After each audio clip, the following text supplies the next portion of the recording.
नमस्कार प्रिय मित्रों, आप सबका स्वागत है। और ज्योतिष चर्चा में मैं आज आपको बताऊंगा कि तीसरा घर जन्म कुंडली का कितना महत्वपूर्ण है।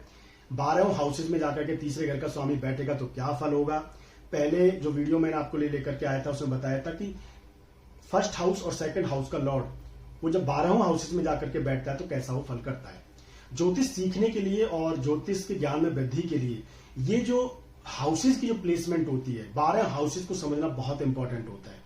चाहे फिर आपके लिए सीखने के लिए वो हो, चाहे फिर आप प्रेडिक्शन के लिए आपको हो, यानी कि कुल मिलाकर के ज्योतिष को समझने के लिए और ज्योतिष को सही रूप से सीखने के लिए, ज्योतिष को सही रूप से समझने के लिए किसी भी हाउस को अच्छे से समझना बहुत इंपॉर्टेंट है।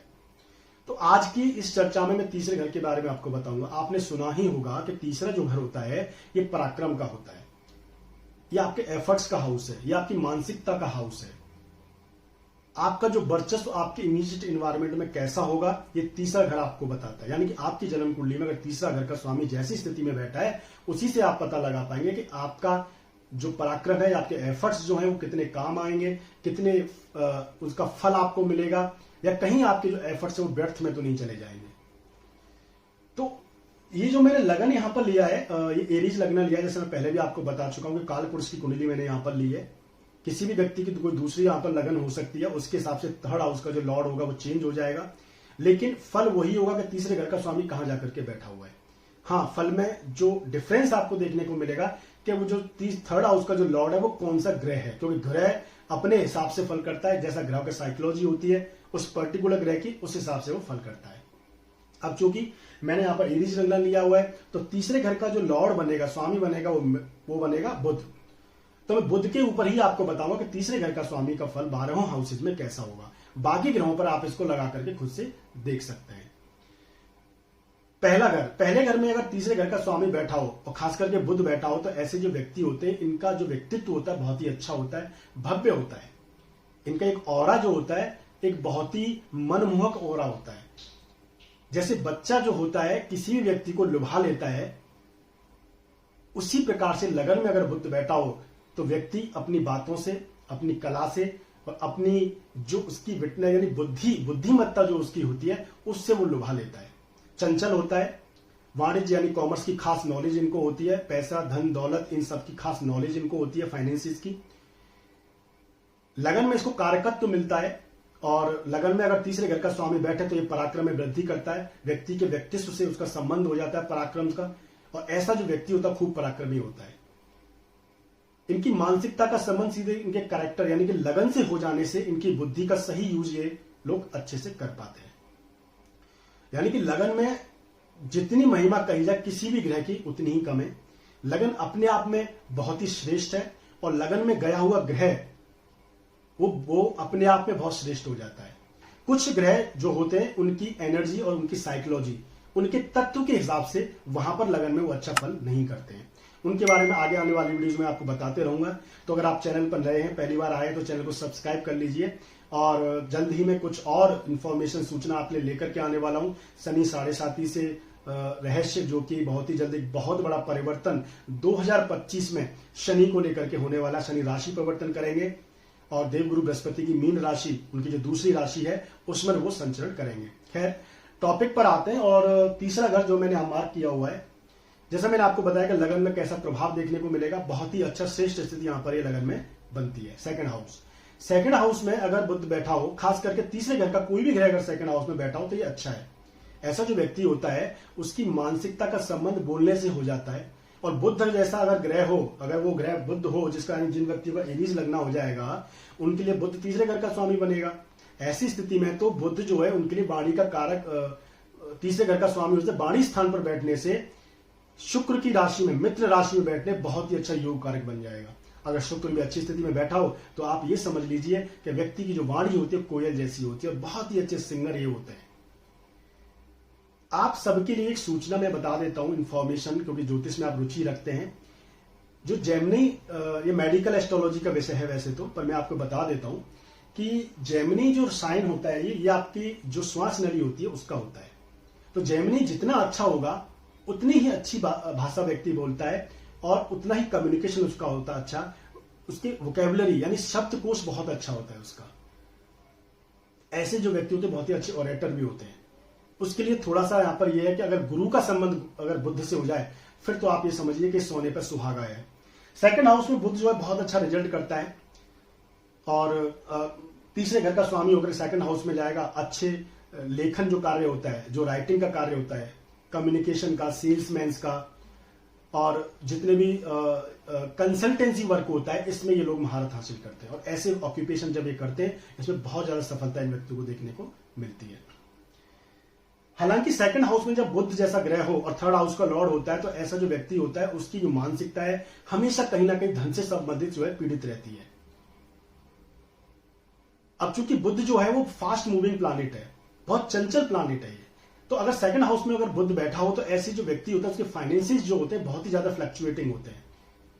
आप ये कह सकते हैं पैसा बहुत जल्दी आता है, बहुत जल्दी चला जाता है, यानी पैसे का जो लेन देन है वो बना ही बहुत ज्यादा रहता है, स्टेबिलिटी उसमें कम देखने को मिलती है। तीसरे घर का स्वामी यहाँ पर सेकंड हाउस में बहुत अच्छा रिजल्ट करता है। तीसरे घर का स्वामी अगर तीसरे स्थान पर बैठा हो बहुत अच्छा है, अपने आप में बहुत बड़ा राजी हो गए, स्वराशि का बैठ गया, बुद्धि बहुत अच्छी होगी, मजबूत होगी, कोई इफ एंड बट उसके अंदर नहीं होंगे, डिसीजंस लेने की क्षमता बहुत अच्छी होगी, नेगोशिएशन करने की क्षमता बहुत अच्छी होगी, यानी कि जिससे वो बात कर लेगा उसको वो लुभा लेगा और मनमोहक बात करके नेगोशिएशन जो है बहुत अच्छा ये कर लेते हैं।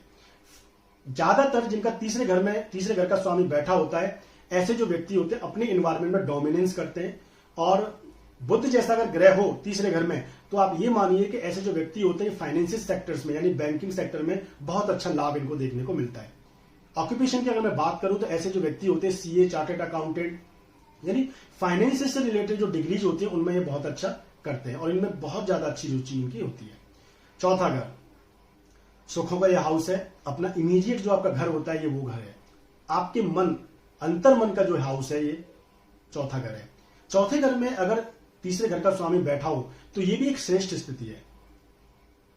आपकी जो बुद्धि है उसका सीधा संबंध आपकी तात्कालिक परिस्थितियों से हो जाता है, आपके इन्वायरमेंट घर से हो जाता है, और ऐसा जो व्यक्ति होता है अपनी बुद्धिमत्ता, अपने कम्युनिकेशन के लिए अपने ही परिवार में जाना जाता है और रिकॉग्नाइज्ड भी होता है।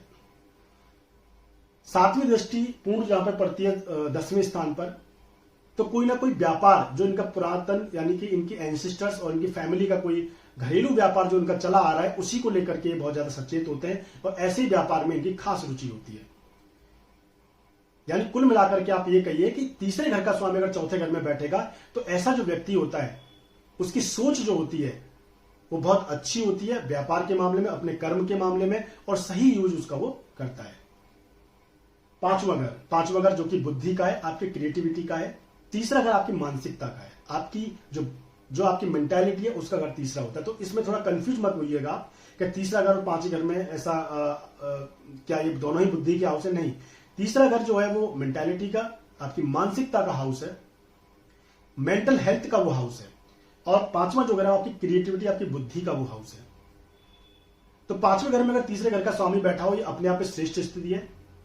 ज्योतिष शास्त्र में अगर तीसरे घर का स्वामी अगर पांचवें घर में बैठा हो यानी उससे 3 घर आगे जाकर बैठा हो अपने हाउस से, तो ये श्रेष्ठ स्थिति है। ये भावात भावन का सिद्धांत यहां पर लागू होता है, और यहां पर बैठेगा तो 11वें घर में जाकर के उसकी दृष्टि पड़ेगी 7वीं, तो लाभ के लिए बहुत अच्छा है। ये अपनी क्रिएटिविटी, अपनी बुद्धिमत्ता से वो पैसा कमाएगा। लाभ जो होगा, किसी भी प्रकार का लाभ हो उसको कहीं ना कहीं क्रिएटिविटी से ही होने वाला होगा। अगर यही तीसरे घर का स्वामी छठे घर में जाके बैठेगा थोड़ा सा परेशानी यहां पर क्रिएट करेगा, क्योंकि ये आपका जो हाउस है डोमिनेंस करने का हाउस है, आपकी बुद्धिमत्ता का, और ये जो छठा घर है ये आपके रोग रिपु ऋण यानी कि आपके शत्रु का हाउस है, ये आपके चैलेंजेस का हाउस है, परेशानियों का हाउस है। तो कहीं ना कहीं शत्रुओं से परेशानी, आपके कार्य क्षेत्र में परेशानी, जहां आप काम करते हैं, ऑफिस में काम करते हैं, वहां पर कोई ना कोई चैलेंज आपको देखने को मिलेगा। लेकिन कभी ये मत भूलिएगा, क्योंकि ज्योतिष में यही चीजें बहुत इंपॉर्टेंट होती हैं, क्योंकि जहां पर मैं बात कर रहा हूं तीसरे घर के स्वामी की बात कर रहा हूं, तो तीसरे घर का स्वामी अगर यहां पे जाके बैठेगा तो वो कहीं ना कहीं इन परिस्थितियों से निकल आएगा। शत्रुओं पर हावी होता है व्यक्ति और ऐसी स्थितियों से वो निकल आता है। तो कुल मिलाकर के काम धंधे के लिए और नौकरी पेशे के लिए स्थिति बहुत अच्छी है। लेकिन चूंकि तीसरे घर का स्वामी छठे घर में जाएगा तो ऐसा जो व्यक्ति है उसको जो परेशानी, उसको जो डिजीज कह सकते हैं, वो कहीं ना कहीं मेंटल अनफ्लेक्सिबिलिटी, मेंटल जो परेशानी देखने को मिलेंगी वो ज्यादा देखने को मिलेंगी। यही तीसरे घर का स्वामी अगर 7वें घर में जाएगा व्यापार के लिए बहुत अच्छा है। क्योंकि आपके जो कस्टमर्स होते हैं, व्यापार अगर कोई व्यक्ति करता है तो उसके कस्टमर्स जो होते हैं वो तीसरे घर से देखे जाते हैं, क्योंकि जहां बैठते हैं आपकी इमीडिएट इन्वायरमेंट ही तो आपका कस्टमर होता है। जब आप कोई लेन देन करते हैं कस्टमर से, तो वो कस्टमर कहां होता है? आपके इमीडिएट इन्वायरमेंट में वो होता है। तो तीसरे घर का स्वामी सातवें घर में बैठेगा, बहुत अच्छी स्थिति है, व्यापार के लिए बहुत अच्छी स्थिति है। ये खासकर उन लोगों के लिए ज्यादा अच्छी स्थिति है जो डे टू डे में लोगों से ज्यादा डील करते हैं। ऐसा बिजनेस जो बहुत ज्यादा लोगों से डे टू डे में कम्युनिकेशन बहुत ज्यादा होता है, बिजनेस पार्टनर के हिसाब से बहुत अच्छा है। तीसरे घर का स्वामी सातवें घर में अगर जाएगा तो यहाँ पर बिजनेस में फायदा होगा। लाइफ पार्टनर के साथ में ये बहुत अच्छा है, यानी कि सातवें घर में अगर तीसरे घर का स्वामी बैठा हो तो ये श्रेष्ठ स्थिति है, व्यापार के लिए, धन के लिए, और व्यक्ति के जो पराक्रम है, वो एफर्ट्स जो है उसके काम आएंगे, क्योंकि यहां पर वो लगन पर दृष्टि डालेगा। जब भी कोई ग्रह किसी हाउस का लॉर्ड होकर अगर लगन को देख लेता हो कहीं से भी, तो आप ये मानिए कि उस हाउस से रिलेटेड व्यक्ति में जो एफर्ट्स होते हैं या जो उसकी जो भाग्य होता है उसमें प्रबल हो जाता है, क्योंकि उस हाउस से रिलेटेड जो प्लैनेट जो वो दे रहा है, जो जिसका ऑनरशिप है उसके प्लैनेट के पास, उसका संबंध जब लगन से होता है तो वो लगन, क्योंकि भोग कौन करेगा, किसी चीज का यूटिलाइजेशन कौन करता है? ये हाउस करता है। ये चीजें मटेरियल्स होते हैं और ये चीजों का भोग ये हाउस करता है। तो कोई भी चीज का कनेक्शन जब इस हाउस से होता है तो वो एक अलग तरह का एक राजयोग बन जाता है। यही बुध अगर जाकर के मां के तीसरे घर का स्वामी अष्टम में बैठेगा तो ये रिसर्च के लिए बहुत अच्छा है, पढ़ाई के लिए बहुत अच्छा है, और मेडिकल की पढ़ाई जो लोग करते हैं, पीएचडी करते हैं, किसी विशेष सब्जेक्ट पर बहुत अच्छी रिसर्च करते हैं, उनके लिए बहुत अच्छा है। नए नए विषयों को जानना, नए नए गूढ़ रहस्यों को जानना, औषधि निर्माण यानी कि दवाइयों के क्षेत्र में भी काफी अच्छी रिसर्च ऐसे व्यक्ति करते हैं। 8वें से 8वां स्थान होने से ये आपस में एक भाव का जो संबंध होता है, उससे यहां पर व्यक्ति का जो मेंटालिटी है वो गूढ़ रहस्यों को जानने में लग जाती है। हालांकि कठिनाइयों का, परेशानियों का हाउस है 6, 8, 12, तो 8वां घर में अगर तीसरे घर का स्वामी आएगा तो उसको अपने इमीडिएट एनवायरमेंट में जरूर ही कोई ना कोई परेशानी देखने को मिलेगी। एफर्ट्स जो वो करेगा उसमें कोई ना कोई रुकावट उसको देखने को मिलेगी, आए दिन कोई ना कोई नए चैलेंजेस उसको देखने को मिलेंगे। तो यहां पर देखा जाए तो पढ़ाई लिखाई के लिए बहुत अच्छा है, लेकिन अगर देखा जाए कि तक्षशिला उसका स्वामी अगर अष्टम में जाएगा तो कोई ना कोई परेशानी, कोई ना कोई रुकावट उस व्यक्ति को देखने को मिलेगी। 9वें घर में जाएगा, भाग्यस्थान में, पराक्रम का स्वामी भाग्यस्थान में जाएगा, ऐसे व्यक्ति का संबंध यानी पराक्रम और भाग्य का संबंध हो गया। जो व्यक्ति काम करेगा उसमें उसका भाग्य साथ देगा और भाग्य को वो अपने पराक्रम से बनाएगा। यही अगर तीसरे घर का स्वामी कर्म स्थान में जाएगा फिर से बहुत अच्छा है, क्योंकि जिस तरह से भाग्य को बना रहा था अपने पुरुषार्थ से, अपने कर्म से, उसी प्रकार अपने पुरुषार्थ से, अपने एफर्ट से, उसी प्रकार से वो कर्म को बनाएगा। कर्मठ होते हैं ऐसे व्यक्ति, जो ठान लेते हैं वो करके छोड़ते हैं और बहुत ही ज्यादा फेमस होते हैं। एक चीज मैं आपको बता देता हूं कि जिन व्यक्तियों की कुंडलियों में, माफ करिएगा, जिन व्यक्तियों को फेम ज्यादा मिलता है लाइफ में, उन व्यक्ति की कुंडली में 10वें घर का और तीसरे घर का खास संबंध होता है। या तो तीसरे घर का स्वामी 10वें घर में बैठा होगा या 10वें घर का स्वामी तीसरे घर में बैठा होगा। आप निश्चित मानिए, रिसर्च करिए, शोध करिए और आप देखिएगा कि ऐसे जो व्यक्ति हैं बहुत फेमस होते हैं, और फेमस नहीं है तो अपने पुरुषार्थ के लिए बहुत ही ज्यादा वो जाने जाते हैं। कर्मठ तो है, नौकरी पेशे वाले होते हैं, क्योंकि जब तीसरे घर का स्वामी जब 10वें घर में चला गया तो व्यक्ति जो है नौकरी करेगा, पैसा कमाएगा, नौकरी के प्रति उसकी आसक्ति होगी, यानी आलस्य की उसमें कमी देखने को मिलती है। और अगर यही तीसरे घर का स्वामी 11वें घर में जाएगा, बहुत श्रेष्ठ स्थिति है। तीसरे घर में पराक्रम का संबंध सीधे उसके डिजायर्स यानी लाभ स्थान से हो गया। हर एफर्ट उसका डिजायर यानी लाभ के लिए काम करेगा वो, और जो भी काम वो करेगा उसमें हर चीज में उसको लाभ प्राप्त होगा। तो लाभ स्थान में वैसे भी कोई ग्रह बैठा हो, जो मैं हमेशा ही कहा करता हूं कि बहुत अच्छा रिजल्ट वो करता है। तो यहां पर तीसरे घर का स्वामी होकर के कोई ग्रह अगर जाएगा लाभ स्थान में, तो फिर आप ये समझिए कि लाभ जो आएगा वो निसंदेह आएगा, क्योंकि जो एफर्ट है उस तीसरे घर का जो स्वामी होकर के बैठा है वो पराक्रम स्थान का वो जाकर के बैठा है, इसलिए लाभ जो होगा वो अपने पराक्रम से आएगा। 12वां घर जो है कठिनाइयों का, परेशानियों का ये हाउस है, आपके पूर्व जन्म का हाउस है ये, और आपकी मेंटल स्टेबिलिटी और मेंटल स्ट्रेंथ का भी ये हाउस है। तो तीसरे घर का स्वामी जाकर के 12वें घर में बैठेगा, व्यक्ति का जो मन है वो चंचल रहेगा, बहुत ज्यादा सोचना, ओवर थिंकिंग, कोई ना कोई परेशानी आए दिन उसको लगे रहना, अननेसेसरी इश्यूज क्रिएट होना, उसके एनवायरमेंट का, उसका जो एनवायरमेंट होता है, इमीडिएट एनवायरमेंट जो होता है उसका, वो इतना नीरस हो जाता है, बहुत ज्यादा परेशानी खड़ी करने वाला हो जाता है। उसके एफर्ट जो होते हैं उनका रिजल्ट सही देखने को नहीं मिलता है। तो 12वें घर में जब भी तीसरे घर का स्वामी जाता है, हालांकि एक चीज पॉजिटिव बहुत अच्छी होती है कि ऐसे जो व्यक्ति होते हैं ये परोपकार की भावना इनके अंदर बहुत ज्यादा होती है। विदेशों में घूमना, विदेशों में रहने का जो मन इनका होता है बहुत ज्यादा होता है। तो 12वां जो घर होता है ये बेसिकली अगर मैं बताऊं तो ये डिटैचमेंट का हाउस है। ये डिटैचमेंट का हाउस होने से ऐसे लोगों की जो मेंटालिटी होती है, जो मानसिकता होती है, वो कहीं ना कहीं उसका जो इमीडिएट इन्वायरमेंट होता है वहां से एब्सेंट वो होती है, यानी अपने पास्ट में वो ज्यादातर वो रहते हैं। अब जब पास्ट में रहते हैं तो फ्यूचर उनका खराब होता है, वर्तमान भी खराब होता है, और ऐसे जो व्यक्ति होते हैं उनका एफर्ट जो होते हैं जीवन के वो काम नहीं आते हैं। तो ये था तीसरे घर के स्वामी का 12 हाउसेज में फल। तो ज्योतिष में अगर आप रुचि रखते हैं, सीखना चाहते हैं ज्योतिष में कुंडली को कैसे पढ़ा जाता है, प्रेडिक्शन कैसे करी जाती है, उसमें कठिनाइयां अगर आपको होती हैं तो निसंदेह ये आपके लिए वैल्यू एडिशन है। और चीजों को अगर आप इस तरह से देखेंगे, कोरिलेट करके देखेंगे, लॉजिकल देखेंगे, तो आप सही जगह पर पहुंच पाएंगे और सही फलित कर पाएंगे। आगे आने वाली वीडियोस के लिए आप चैनल को सब्सक्राइब करिए। बहुत ही जल्दी मुलाकात होगी, तब तक के लिए नमस्कार।